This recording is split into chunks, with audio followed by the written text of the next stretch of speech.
चलिए आज सफर करते हैं बुंदेलखंड के दिल में और जानते हैं एक ऐसे संत की कहानी जिनकी आवाज सदियों बाद भी गूंजती है।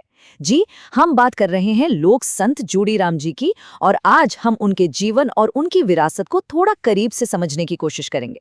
तो इस कहानी की शुरुआत ना एक सवाल से करते हैं।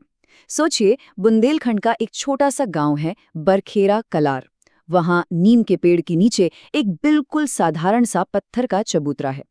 लेकिन वही चबूतरा पूरे गांव के आध्यात्मिक जीवन का केंद्र है। ऐसा क्यों? आखिर क्या राज है उस जगह का?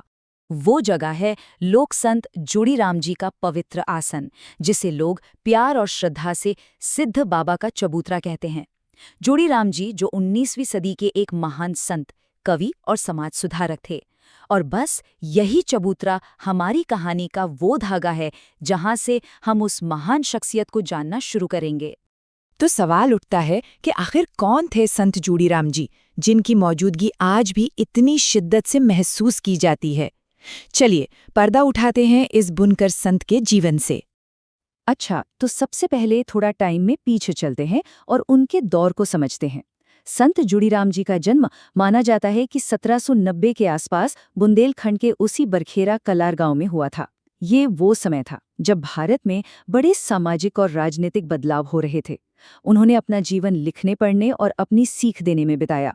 और इसका एक बहुत बड़ा सबूत मिलता है साल 1845 में, जब उन्होंने संत कबीर के महान ग्रंथ कबीर बीजक की एक कॉपी अपने हाथों से तैयार की। अब जो बात उन्हें और भी खास बनाती है वो ये है कि जोड़ीराम जी कोई ऐसे संत नहीं थे जिन्होंने दुनिया छोड़ दी हो।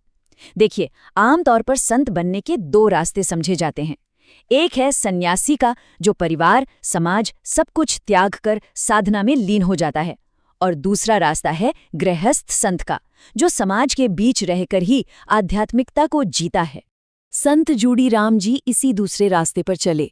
वो एक गृहस्थ संत थे, चड़ार समुदाय के एक मामूली बुनकर, एक पति भी थे और एक पिता भी। उन्होंने अपने जीवन से ये दिखा दिया कि संत बनने के लिए घर परिवार छोड़ना जरूरी नहीं है, बल्कि अपने काम और अपनी जिम्मेदारियों को निभाते हुए भी उस ऊंचाई को पाया जा सकता है। और जानते हैं, एक बुनकर से संत बनने का ये सफर जो है वो सीधा सीधा उनके विचारों से जुड़ा था। तो चलिए अब उनके विजन को, उनकी सोच को समझते हैं, जो अपने वक्त के हिसाब से बहुत बहुत आगे की थी। उनकी सोच की जो जड़ें थीं वो थी निर्गुण परंपरा में, मतलब कबीर जैसे महान संतों की विचारधारा में। ये वो परंपरा है जो किसी मूर्ति या किसी खास रूप वाले भगवान को नहीं, बल्कि उस एक निराकार यूनिवर्सल शक्ति को मानती है जो सब में है। और ये परंपरा जाति पाति, ऊंच नीच और हर तरह के दिखावे वाले कर्मकांडों को सिरे से नकारती है। तो इसी गहरी सोच से निकले उनके 4 मूल सिद्धांत, जो उनके संदेश की नींव बने। सबसे पहला, समता, यानी हर इंसान बराबर है, जाति के आधार पर कोई भेदभाव हो ही नहीं सकता। दूसरा, श्रम की महिमा, मतलब जो आप ईमानदारी से मेहनत करते हैं वही सबसे बड़ी पूजा है। तीसरा, आंतरिक साधना, यानी बाहरी आडंबरों को छोड़कर अपने भीतर उस शक्ति को खोजो। और चौथा, सामाजिक जागरण, मतलब समाज को पाखंड और बंटवारे की नींद से जगाना। और उनके पूरे जीवन का जो सार है वो शायद इस एक बात में छिपा है। उनका साफ मानना था कि कोई भी इंसान अपने जन्म या ऊंचे पद से संत नहीं बनता। संत बनता है अपने आचरण से, अपनी साधना से और लोगों की भलाई करने से। तो ये तो हुई उनके जीवन और उनकी सोच की बात। पर क्या ये सब सिर्फ इतिहास बनकर रह गया है, या फिर उनकी विरासत आज भी इसी पल लोगों के बीच जिंदा है और सांस ले रही है? उनकी विरासत का एक बहुत ही ठोस सबूत तो हमें उनकी लिखाई में मिलता है। कबीर बीजक की जो कॉपी उन्होंने अपने हाथ से तैयार की थी ना, उसमें सिर्फ कबीर के दोहे नहीं हैं, बल्कि उनके खुद के लिखे 124 भजन भी शामिल हैं।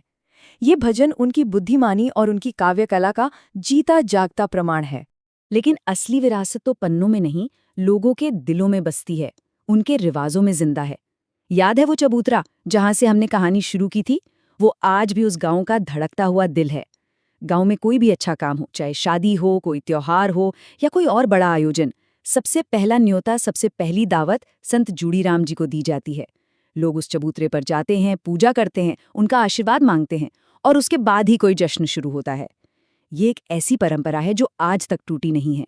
और यही सब देखकर एक बहुत ही जरूरी सवाल सामने आता है कि आखिर 200 साल पुराने एक बुनकर संत की कही बातें आज के इस मॉडर्न जमाने में भी इतनी प्रासंगिक क्यों हैं, इतने मायने क्यों रखते हैं। पर यहीं पर इस कहानी में एक थोड़ी चिंता वाली बात भी सामने आती है। दुख की बात यह है कि अपने समुदाय में ऐतिहासिक रूप से संसाधनों की कमी की वजह से संत जूड़ीराम जी की ये जो अनमोल सांस्कृतिक विरासत है वो धीरे धीरे खोने का खतरा है। उनके लिखे कई भजन और विचार आज भी बिखरे पड़े हैं, जिन्हें इकट्ठा करके सहेजने की जरूरत है। उनके जीवन पर और गहराई से रिसर्च होनी चाहिए और उनके गांव को एक सांस्कृतिक धरोहर के तौर पर पहचान मिलनी चाहिए, ताकि ये आवाज कभी खामोश न हो। और ये सब हमें आज के सबसे बड़े और शायद सबसे जरूरी सवाल पर लाकर खड़ा कर देता है। आज के इस दौर में जब समाज में इतना बंटवारा और इतनी असमानता दिखाई देती है, तो हम 19वीं सदी की उस आवाज से क्या सीख सकते हैं जो सिर्फ एकता की बात करती थी। संत जोड़ीराम जी का वो शांत चबूतरा, वो आज भी खामोशी से हमें एक ही बात तो याद दिला रहा है कि समानता की, मेहनत के सम्मान की और एकता की पुकार कभी पुरानी नहीं होती।